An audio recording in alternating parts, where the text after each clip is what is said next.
Hey, this is Omar of All About Rush, and I'm here to talk about the song Ghost of a Chance and what it means to me. Ghost of a Chance came out in 1991 off of the Roll the Bones record, and fortunately for me, I was able to go to that tour and see that show live. And it was a treat because I was not very satisfied with the sound of Roll the Bones as a whole, and I thought maybe going to the concert might liven it up a bit. And oh boy, did it liven it up. It sounded so much better. All of the songs that they played from the record sounded so much better live than in the studio. And Ghost of a Chance definitely was no exception to that.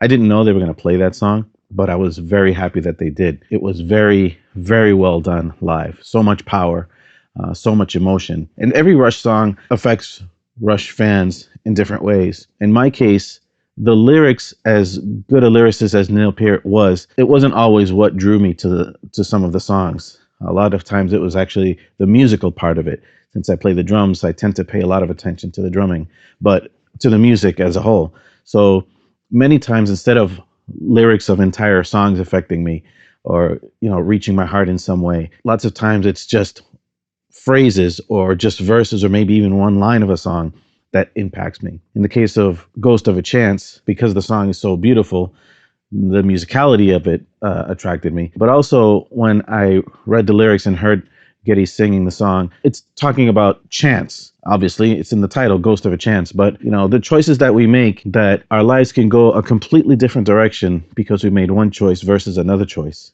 And, I have three members of my immediate family, my wife and my daughter and my son. And there's a relation to each one of those in this song, directly or indirectly. In the case of my wife, before I met her, I was planning to go on a vacation somewhere, and my brother convinced me to go to our native country, Dominican Republic, instead. And I was really against doing that. I didn't want to go. We had our plans all set, but lo and behold, he convinced me, and I changed plans. Instead of taking the train, we took the plane, and I ended up meeting the love of my life. I met my wife, who I'm still married to today, over 30 years later. And this song exemplifies those choices that we make. If I had made that other choice of taking the train to that vacation, I would have probably never would have met the wife that I have now. And I'm so grateful that I took the plane. And, it was a ghost of a chance that I made that decision, but I did, and I'm very happy for it. As far as my daughter, well, the record Ghost Roll the Bones came out a year after she was born, so she pretty much grew up with Roll the Bones. And eventually, as an adult, we both were able to attend the Clockwork Angels tour together, and that was a great moment for me, even though Ghost of a Chance was not played during that concert. But Roll the Bones as a whole represents her life, her whole life, because it's been around pretty much as long as she has. So that has a special spot in my heart too, Ghost of a Chance being part of it. And lastly, relating to my son, we went to the Snakes and Arrows concert together. That was his first concert. He was 11 years old. He absolutely was blown away. He loved it. I had never been to a concert before. One of the best experiences of his life. And we ended up going to every tour after that until the end, our 40. But in any case, Rush pulled out Ghost of a Chance for that tour. And I was really happy when they started playing that song. They had dropped it after the Roll the Bones tour, but it came back for the Snakes and Arrows tour. And it was included in the Oh Atlanta part of the Snakes and Arrows DVD release, which includes like 4 songs from that show in Atlanta, which my son and I went to. We were actually at that show. We didn't show up in the video though. Don't know why. And Rush went into Ghost of a Chance. Beautiful. And not only that, they really played it better than they did in the Roll the Bones tour. Neil Peart added, he was much busier in the song, but it wasn't overly busy, but it just fit perfectly. And Getty's voice was so silky and velvety when he sang it during Snakes and Arrows. But Alex Lifeson was really a standout. He was playing the song and they were doing the outro. The guitar solo in the middle was fantastic. And doing the outro. And usually when they ended the song, and previously, Alex would strum the last chord up to down. But instead of doing that, he played it from the higher notes back up. And that sent shivers down my spine. It sounded so beautiful. And that was something not expected. But when he played it that way, when he ended the song that way, just elevated the song. to something, so superlative. Just a beautiful rendition of the song. And, there are triggers around my life that make me think of the song because really we make so many decisions every single day. And it's like, it's like tangents, like a parallel universe that occurs every time we make a decision. We just go a certain way and we'd never know what would have happened if we took another way. But all we can do is make the best decisions we can make. And hopefully they're the best ones. And hopefully they're decisions that last. Yeah, Ghost of a Chance is one of my favorite Rush songs of all time. Yeah, it's right up there. This is the Rush Discuss, where the discuss is Rush.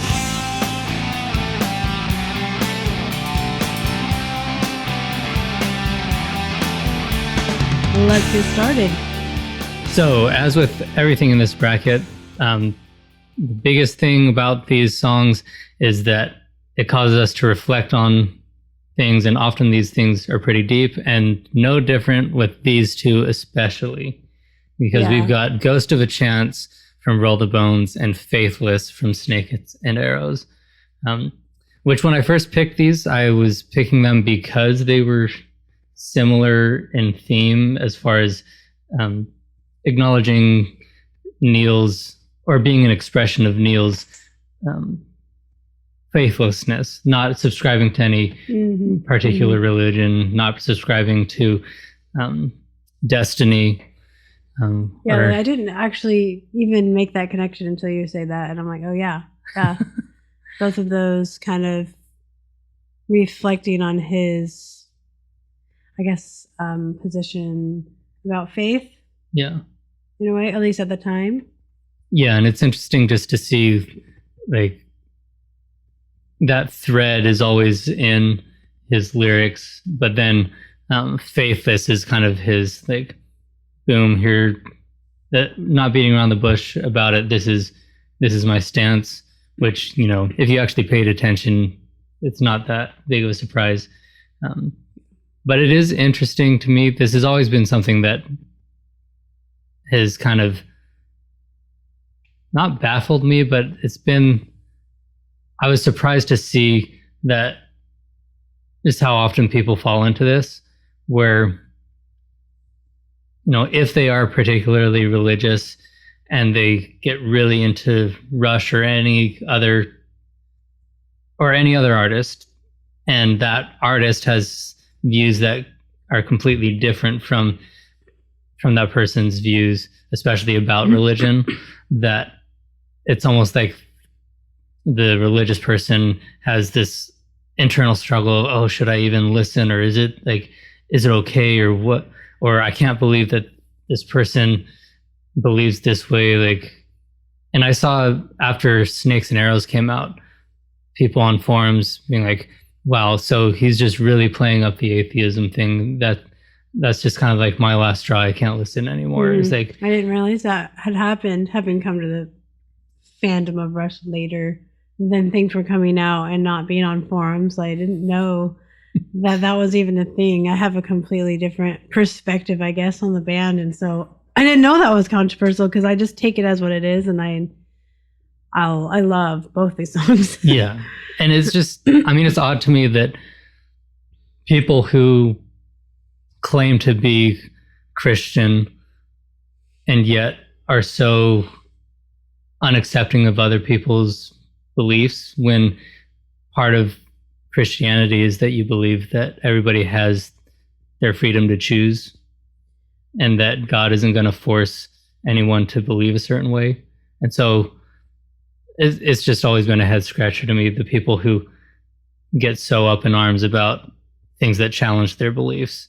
And that happens in political realms, in religious realms, and scholarly realms, anything where people have invested a lot of time and they come across something that challenges what they believe. Right.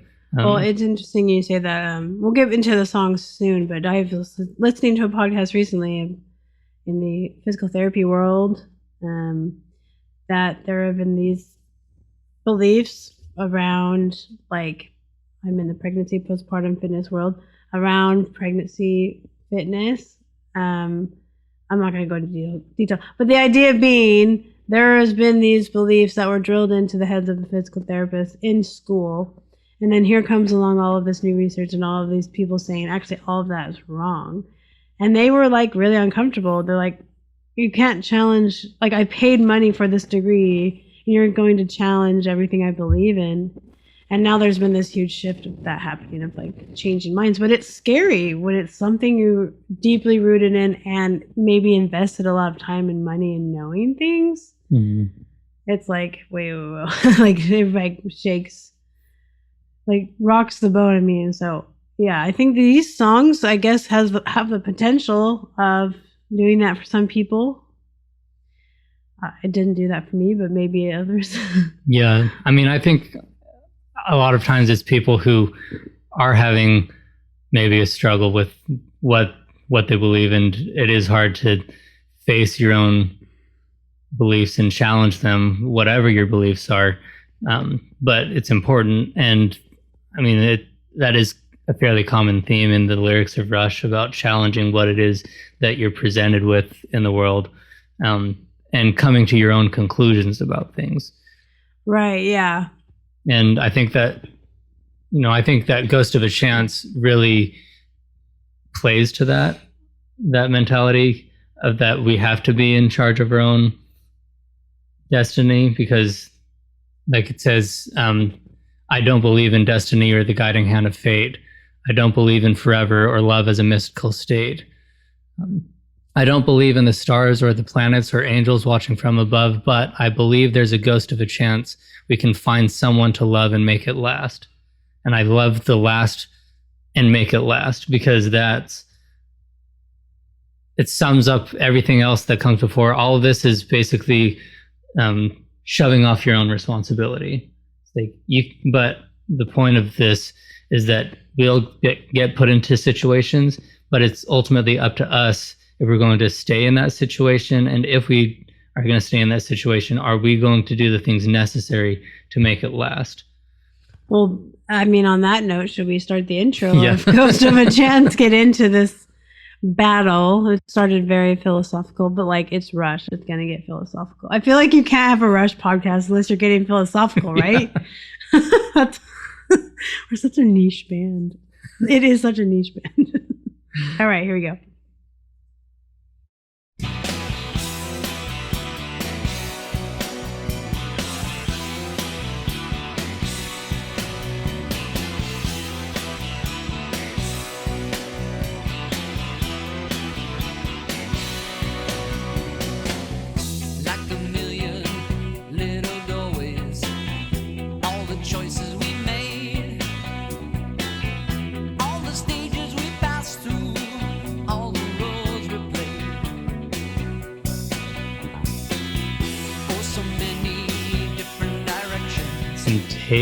Tasty bass stuff in that. I have said this before. I think I have. Roll the Bones was one of my first Obsession albums. When we were listening to every single album through, when you were introducing me to the band, in 2018. We got to Roll the Bones, and I just like completely latched onto it, got obsessed, and that's when you told me that, oh yeah, people don't like this album, and I was like, what? It's one of those listen to every single song without skipping, loop the albums. And so at the time, I was running a lot, and this song, for whatever reason, like if you are a runner, you have certain songs that you just love to run to. It's just a thing. And you have like memories of like running to that song in a particular place or whatever. I don't know if you can relate with that. But for whatever reason, I have such a strong connection with Ghost of a Chance to my running days. I just hit you with there, I'm sorry. My days of running. And I have like a place in mind, just a particular street next to like all of these like trees. And I can imagine exactly where I was while listening to Ghost of a Chance on multiple occasions. Like I listened to this album on my runs almost every time for months. And so because of that, I just really latched onto this song in particular. And like, I was just obsessed with this song. I loved everything it was saying. I loved the music of it, and just, you wouldn't really think of it as like a running song, but for whatever reason, I just love to run to the song. And it just made me feel like it made me reflect, which this is the reflection bracket. It had me reflect like on my marriage and like life in general, of like how there's just a lot of crazy that goes on in the world. And yet you can get two people come together by whatever happenstance, like some thing in the universe, like whatever it is, that then work together through this crazy world. And how crazy to think that that is even possible. And like, we had only been married at that point for like a year. Wait, when did we get married? 2017. Okay, so it'd been like about a year that we had been married. And so it's still like really early on in our marriage. And so I'm like, wow, like that is crazy to think like that's something that's happened to us and that we are now battling life together or whatever. And so anyway, that is my deep connection with this song. It doesn't sound super deep, I guess, on the outside, but it meant a lot to me. Like in the inside, it was something that it's something I still think about frequently, actually, is Ghost of a Chance. So that's my experience. Yeah, and it's so funny because this was one of those songs, like I've said many times before, Roll the Bones was never my first, like it took me a long time before it clicked. Like it was an album for me that was kind of hard to get into for whatever reason. But then this song also was super hard. But I think most of that was because, so whenever I would get a new Rush album, I would always like, and I don't know why I would do this, because this stuff would happen all the time, but I would go and try to find out about the album and try to get other people's opinions about the album and find out things like to listen for or whatever. And people would be like, Ghost of a Chance is the best one on that album. And this is just like such a great song, one of their best songs ever. And you're like, and so then, and this is when I listened to Roll the Bones, I think I was super into Signals and Permanent Waves at the time. Well, that makes sense. And so, yeah. And so I'm thinking like, that's like a lot this of is people, like though. the best.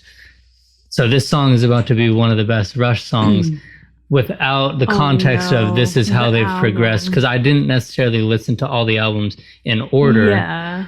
And so, yeah, listening to Ghost of a Chance, thinking that this is going to be on par with Subdivisions, on par with Spirit of Radio. But they've completely changed the way that they're playing. They've completely changed the style. Well, it's a different era. Yeah. In music. And so it's like, so then I was turned off by that. And so then it took ages. And honestly, it wasn't until I started listening to these songs for this episode that I could really fully appreciate all the musical stuff in there, because it was one of those songs yeah, because it was one of those songs that I just kind of, I never really listened to on like my good speakers or on my good headphones. I didn't ever, because I was like, oh, it's just Roll the Bones, it's just Ghost of a Chance, whatever. And so and so like I did, this isn't to say that I didn't like the song. I understand what you're saying. But it didn't fully click until I started listening to these two songs on repeat. And now can see all the super cool stuff musically that's going on. Just how, because one of the things that turned me off about it at first was how sparse it sounds at times. Like the instrumentation is very purposefully thin at some parts, and you have Alex playing very much more blues influenced, jangly stuff that goes on, especially when he's where is it? When they say, Are you talking about in a state of grace? yeah, somehow we have stayed in a state of grace, and then he just has this ringing chord. See, that's the best part because it's like it's floating. It's like you're transported. Which I've always liked that intuitive. part, but I'm just saying that it's like as far as like different things musically that are going on to support the lyrics.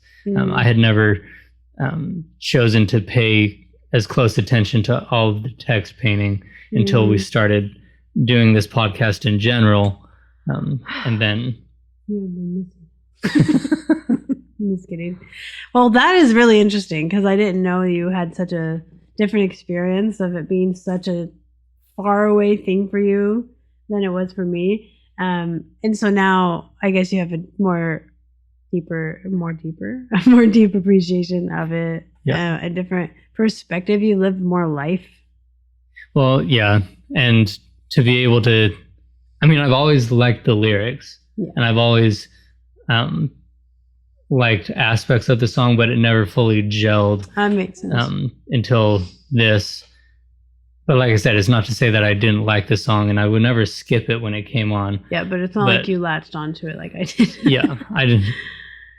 It was like when you listened to Red Barchetta first. I know. Like, don't bring that up again. Don't throw me under the bus. I'm just saying that this song was like my Red Barchetta. There's too many OG Rush fans that listen to this podcast that are going to think I'm just the worst human. I mean, I think... Don't go back and listen to that episode. No. See, the thing with this that cracks me up about us doing this is our musical tastes are just so different from what a lot of people who get into Rush are. Like, I'm not a huge metalhead. I don't really care for a lot of other classic rock. Like, I like Boston. I like, well, some of Boston. I like some songs of other bands, but I'm not a huge electric guitar guy. I'm more of a bass guy. I like weird stuff. But Rush is always my constant because of how accessible it is, but how engaging and interesting the music is. Yeah. And so I think it's interesting that a lot of the takes that we have are so different from the typical Rush fan that gets so vocal about things and disagreeing with us about different takes, because we don't come from a straightforward rock background. Not that there's anything wrong with that, but that's just never been a thing that I've been super into. Yeah, I mean, that's true. I mean, my musical taste was very eclectic growing up. It was a lot of classic rock and a lot of classical music as a classical musician. And then a whole lot of, like, you know, in my teen years, alternative rock and like... Well, it occurred to me the other day, I was like, why is it that I associated so well with like the new wavy 80s sound of some of the Rush songs from the 80s? Because not all of them, but the ones that were definitely more influenced by that British new wave sound. And I was like, oh, it's because that was pretty much what my mom listened to. Yeah, your mom was like, she was legit. Yeah, like big into The Cure, big into Aztec Camera, and all these other niche new wave bands and other, just kind of in that realm. And that was something that I really got into also. And so that's kind of where my musical sensibilities as far as pop music came from. And so it's like just so funny now it's clicking of why it is that I don't always identify with other Rush fans outside of Rush musically, just because there's kind of a disconnect there. Yeah, maybe there are some that do, and then there are the ones that don't. But yeah, it's an interesting thing another layer of your fandom in Rush is your own personal experience. So it's cool, like we all have our own personal experience. Like I remember when we first started the podcast a year ago, I put a post up on Instagram and Twitter of what year did you first get into Rush? That was the coolest because there was so many different experiences. People would just sometimes say the year, and there was every year under the sun. But then there was also like this year, this album, this track, or like this year, this concert I went to. And it's so fun to see everybody's different backgrounds. Yeah, which I think is so cool. I mean, I think it goes along with the lyrics of Ghost of a Chance, just that somehow we find each other through all that masquerade. Yeah. Oh, what a deep line, all that masquerade. Yeah. Especially on the internet now. Oh, yeah. Yeah, I love that thought that like you get these people from all these different backgrounds, but somehow we've all found Rush and we all have, joined this community of people that we don't care that people have different beliefs or different thoughts or feelings about the music or the things that they like about Rush. It's just the fact that we all appreciate this huge body of work that has stayed so relevant. Oh, yeah. Really relevant. Oh, all right. Well, should we move on to the intro for Faithless? Yes. You sound excited.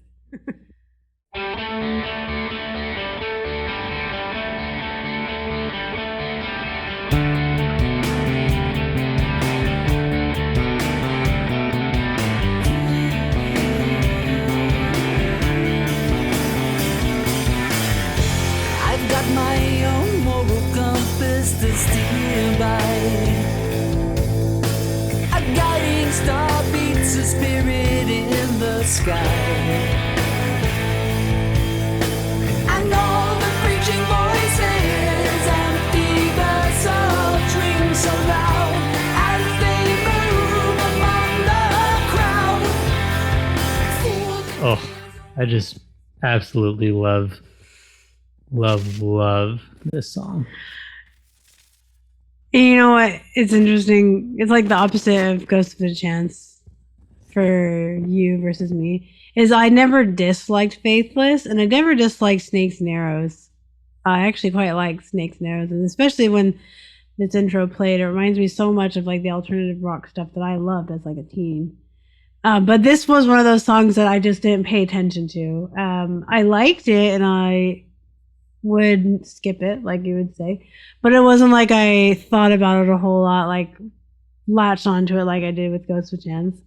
But then, like having listened to it more and more, the last couple of years at least, it just gets deeper all the time. And just what was something I was going to say when I was listening to the intro? What was it? Oh, that you were talking about earlier, how you're a bass guy, and so then I was like listening to the bass, and I was like, "Yeah, this is a good one." Sorry, go on. Oh yeah, it's just everything about this song from day one of listening just spoke to me, and it is interesting to me because I am a very religious person. I have very deep religious like beliefs, both of us, and yet this. But I identify a lot more with people who've rejected religion. I identify a lot more with atheists, and a lot more with people who. I mean, it's because I still question everything. Mm-hmm. I don't just sit around and be like, well, I've just got my beliefs, so that's what they are. I identify with what Neil says in this. Even just from the start, I've got my own moral compass to steer by. A guiding star beats a spirit in the sky. And it's like, yes, I do believe in God, but I do believe that God does not intend to be just an aloof spirit in the sky that just wants you to blindly take what he says and do it. Because I also don't have faith in faith. I don't believe in belief. I I think that those are two very dangerous things in the way that the world defines them, of where you're substituting something else for your own vision. And I believe that a true God is truly rational, and that he would give everybody the ability to be rational as well. And he doesn't want us substituting even his own preferences and his own vision for our own thought. Now, I believe that God is truth, and that there is truth in the world to be found, and that all truth can be brought into one whole, and that the more truth you find, the more God that you'll find. So therefore, things that are just demonstrably not true can be rejected safely, because I don't believe that God would be like, well, yeah, this is not true, but this is what I believe, so you just have to blindly follow that. And a lot of people who are religious don't believe that way. They believe that God is unknowable, and that he is just asking of us to just be completely blind in our faith. And I think that goes completely counter to the way that a rational being would be. Much like Neil would never ask anybody to just follow him blindly, and how disturbed Neil was when he would come across fans who would just, follow him to the ends of the earth or do whatever and just like stalk. And it's like, don't you have lives? Well, yeah, like he was very much not into like the celebrity praising, like putting them up on a pedestal thing. We're all just people. Yeah. Like, I'm a person, you're being creepy. Yeah, like that's a lot of really deep thoughts that you just shared, Adam. Very personal, and very, I mean, to some you may say bold, but to you it's just, that's just what you are and what you believe. And yeah, this song brings about a lot of conversations like that. And then it was just noticing, and in the lyrics again, it reminded me of the part, oh my gosh, I don't have faith in faith. No, not that part. I'm sorry. The next part. And I still cling to hope. I believe in love. And that's faith enough for me.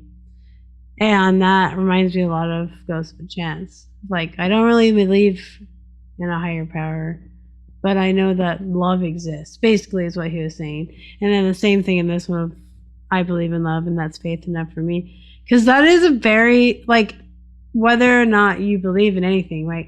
You can't deny that there is a power in love itself. Like, it's just, you can't not feel that power of what love is. And so it's really cool that, if someone that didn't have any like rooted belief in a higher power, that he recognized that the truth of the power of love. That's another song. Anyway, no, but yeah, like it's true though. Like, you can feel the influence of love in the world. Yeah. Hopefully.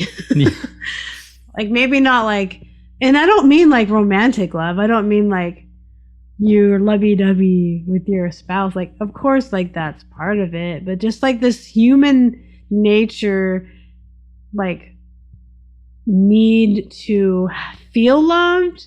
And also, when you feel love from someone else that is not romantic, like just whether you got served by someone or you feel love for someone you've never met because you relate with something that they went through, or you see something that you can help with and you just love someone that you don't even know. Like, that is a strong, true thing in the world, even though there's a lot of also opposite of that in the world too.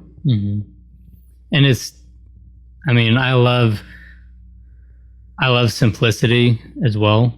And so the fact that it is so simple of I still cling to hope and I believe in love, and that's faith enough for me. It's like, it's super easy to just write that off and be like, well, that's not really much of a statement of faith. But how much trust do you have to have in the world that with all the horrible things going on, that there can still be something to have hope about? Right, exactly. And that love can still exist. And so, and if you extrapolate out what has to be in existence for hope to exist and what has to be out there for love to exist, that is a very strong statement of faith. And if you choose to believe in hope and you choose to believe in love, I think an implicit thing that is being stated there is that then you have a desire to have hope and to have love, and that is an inherent value to you. So if you're making a value judgment that hope and love are things that you want to have, then just as in religious speak, faith requires action.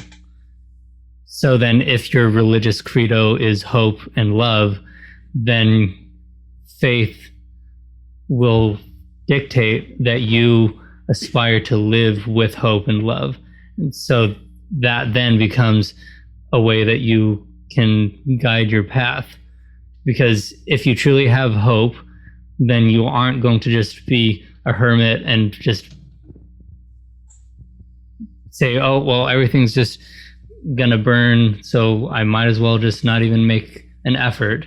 Well, if you have hope, you're going to make an effort. You're going to live as if things will get better, and you'll for you, maybe not the world, but for you. Exactly. And so you'll set aside things that'll actually work. You'll go and do all the things that would move forward to that hope for a better day. And then if you love and you want to have love, then the only way to get something is through practice like that. To develop more love, you have to go out and practice love. And so that means rather than just ignoring my neighbor, I'll look out for them in whatever way that makes sense. It doesn't mean that you're necessarily going to be out buddy, but if there is a situation that arises, you'll act. Yeah. That's what that means. Whether that is a physical neighbor living next to you or just someone you know who may just be an acquaintance. Yeah. But then, of course, it means that you're going to be out trying to make friends so that you can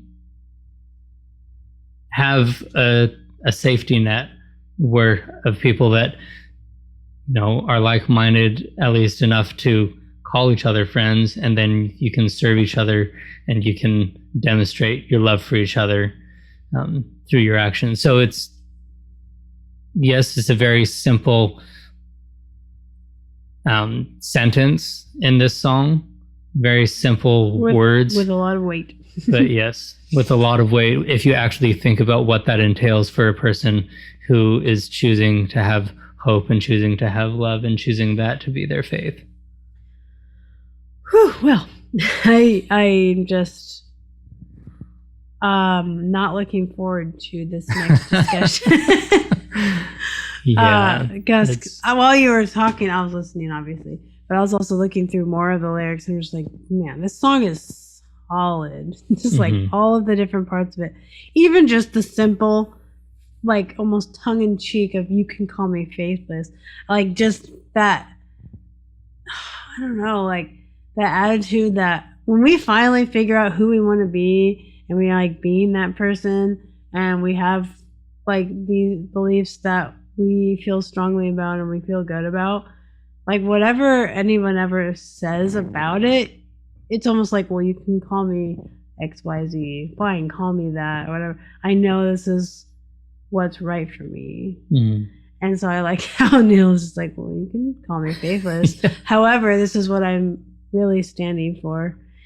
And so it's like in another sense of this, like another factor of making the song even more awesome, of it being so Neil. and like both of them though, like I love the music of both of them too for Yes. different reasons. Like there's different moments in both of them that I don't ever want to not have in my life. Which again is just for fun. But like it's like, and it's hard because both of us have had very strong experiences with both of these songs and they're not the same one. Yeah.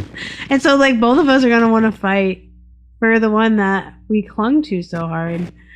And like I will always choose Ghost. Like if I had to choose between the two to listen to, I would always choose Ghost of a Chance. Not because I don't like Faithless, but because it's Ghost of a Chance, you know?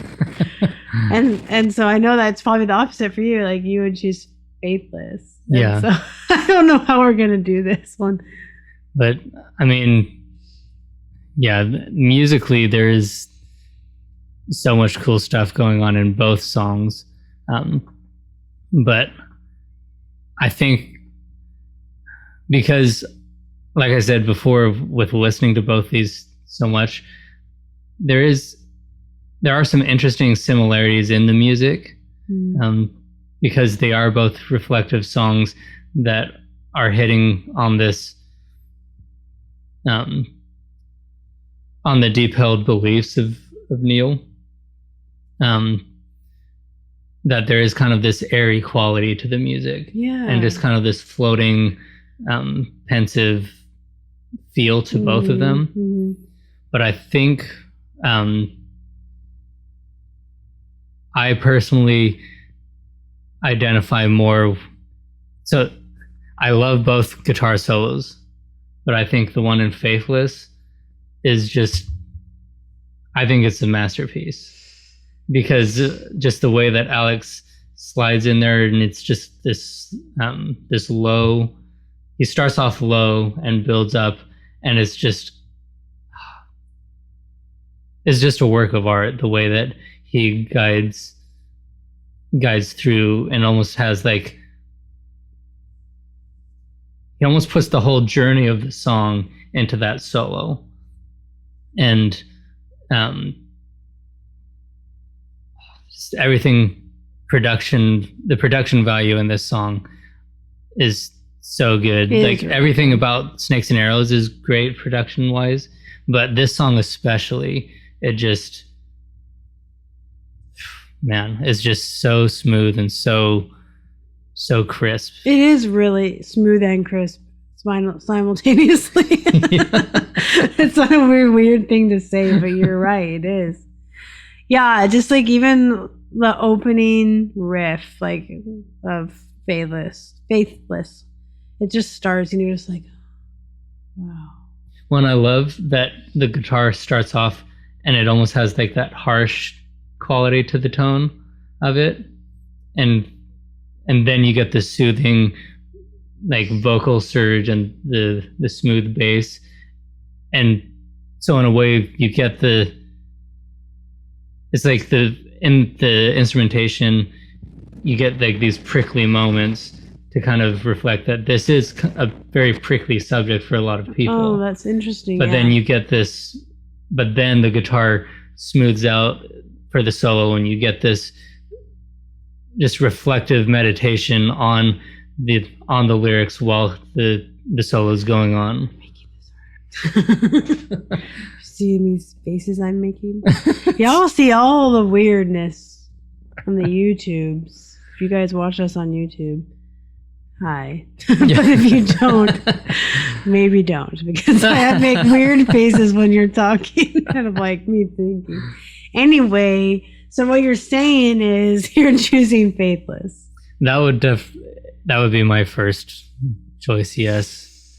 But like, okay, but like, I want to choose. You're convincing me to choose Faithless, but there's one thing in Ghost of a Chance that I can't let go, Mm-hmm. and it's the little. It's not a riff, but like almost like the little motif that plays. Excuse me. I've been sick. Anyway, the part and make it last. Do do do do do do do do do do. Oh, sometimes I just think about that. Well, and it's Just so that. hard because this is also another incredible guitar solo by Alex. Because you have first of all, you have Geddes and Make It Last, and then you have, That's what I'm saying. and Alex just comes surging up, and you have this so expressive. Both these solos are, honestly, both these solos make it up. I wouldn't be able to say necessarily top 10 because there's so many, but they're up at the top. tier. Can we please have the first tie episode ever? No, that would not be. That would not be. How about we like turn this podcast into not a battle and we just talk about philosophy and we don't have to choose? No, because that's our entire gimmick. I know. Gimmick. It's not a gimmick. No, it's just a framework that makes I it so know. that we get more invested in All the right, discussion. I choose which- Ghost of Chance. Like, I just. Okay, what if we listen to both guitar solos? Not saying that it has to come down to the guitar solo. Like, I know. Why does it have to be about the guitar solo? I don't. Okay, bring up another point. What? I just did. The Make It Last moment. However, like. Yeah, I just choose Ghost of Chance. Well, no, because I also like in Faithless, I really like I will quietly resist. I will quietly resist. Sorry about my singing voice. But that part is really good too. And the chorus of Geddes is always great. I was gonna bring that. I was meant you brought it up before me. I was gonna bring up the chorus of Geddes. Dang, I'm really sad that you said it first. I was gonna say that. I mean, it doesn't matter. Parallel but- thinking. Yeah, but like, yeah, the chorus of Geddes. Oh, you know what? Honestly, ever since you brought up the chorus of Geddes, if you don't know what we're talking about, it's just like when they layer Geddes' voice to like sing in harmony with himself. They call it the chorus of Geddes, and I hadn't thought about it until you brought it up, and then it's like it's never not in my head now when I listen to the songs of like chorus of Geddes. There it is. Anyway, yeah, I was gonna bring that. Yeah, I love in the lyrics of Faithless. I love the form of the lyrics as well. Okay, we're gonna go forever and ever though, unless we just decide. I mean, I really want to choose Ghost of a Chance, and I think I'm just gonna have to settle. But knowing in my heart that Ghost of a Chance is the winner to me, because it's not like Faithless is not a good winner. It is. But I'll just have to let it go. I don't mean that. I didn't mean that in like a guilt tribute way. I really didn't. No, just me thinking about both of them more. Like there are so many moments in both songs that the more I think about one, I'm like, oh no, it has to be Ghost of a Chance because I know this. But then you think about Faithless and it's, oh wait, no, this it has to be this, and it's just such a hard decision because I think what makes these kinds of these sorts of pairings so difficult to me is because the lyrics do touch on something that's so deep and something that brings up a lot of reflection, a lot of personal journey. Like, I don't care who you are, if you pay attention to both these lyrics, you're going to have a personal response. Yeah, a personal connection, a story, an experience, something to relate. And yeah, and so both of them are very equally matched in that department. Musically, they're both just beautiful songs. You could just listen to only the music of them and and be able to get the ideas behind the lyrics, because they do so well at painting the text. And yeah, they're just so well matched. So what are we doing then?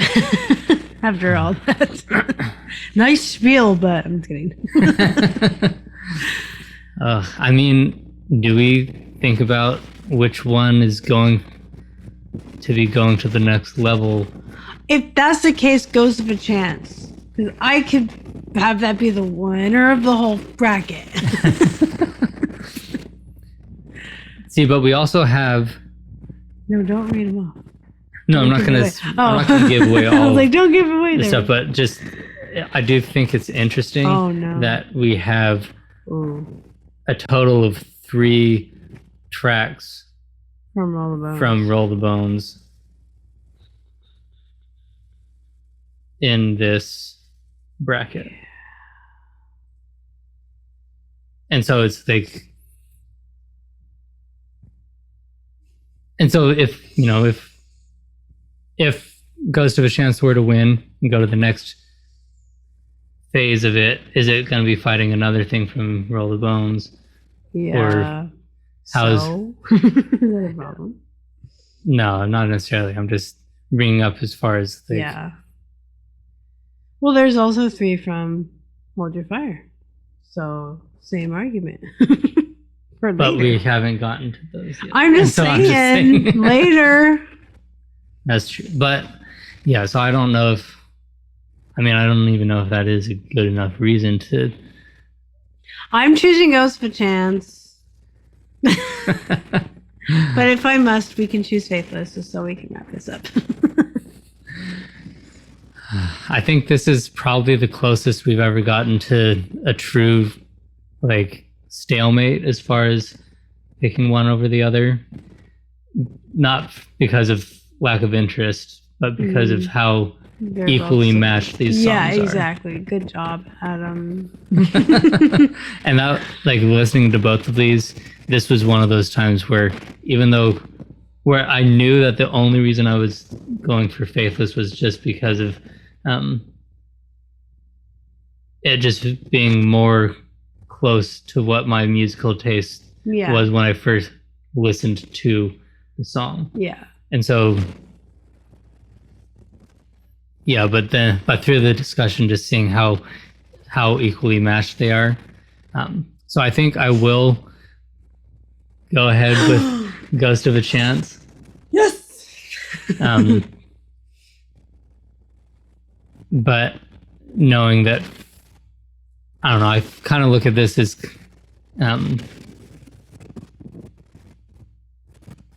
of like when we just automatically put L'Oreal Strangiato through to the winner, and so it's like, in my mind, this is really as close to a tie as we've gotten honestly, to before. It's so close. But for the sake of having one to pick, yeah, either one, like, I could cut either one and I would be as disappointed about it. But for the sake of having one that I think will be interesting to see how it, because we do have more from Roll the Bones. Yeah, that would be good. I think it'll make that discussion more interesting. I'm very happy right now.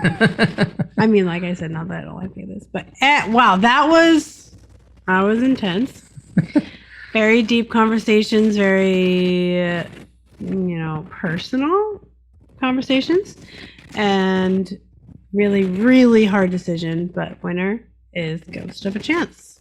Yeah, and I just remembered that we have a video for Ghost of a Chance from Omar. Mm-hmm. And so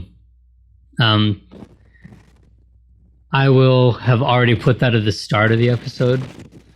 So, but like I said, in the last episode, or it might have been the episode before, but with these things, we aren't even trying to pull that into our discussion. Yeah, we just wanted the community experiences out there. Just Yeah, because just they're we want awesome. the experiences to stand on their own because Yeah. I think it's more respectful to people and their experiences to not then bring that into our discussion. Yeah, it leaves that to be their experience. And yeah, we're looking forward to having more of those throughout this bracket. We've Adam has a lot of good ones that he's gonna edit in, and so yeah, we are glad that you were listening Yeah. or So watching. check out Omar's channel. He's got a channel on YouTube.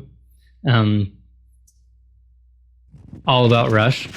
And then We'll link that in the yeah, we'll have that linked. And then I'm trying to remember if there was another thing that I was gonna bring up for people to check out, but I don't think that there is. Yeah, just announcing the next pair Yeah. for the next episode in the reflective bracket. Yeah. It's just those two. Yeah.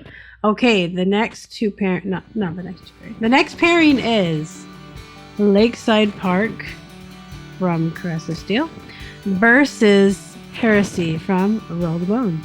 Mm-hmm. Another Roll the Bones. All right, well, we will see y'all then.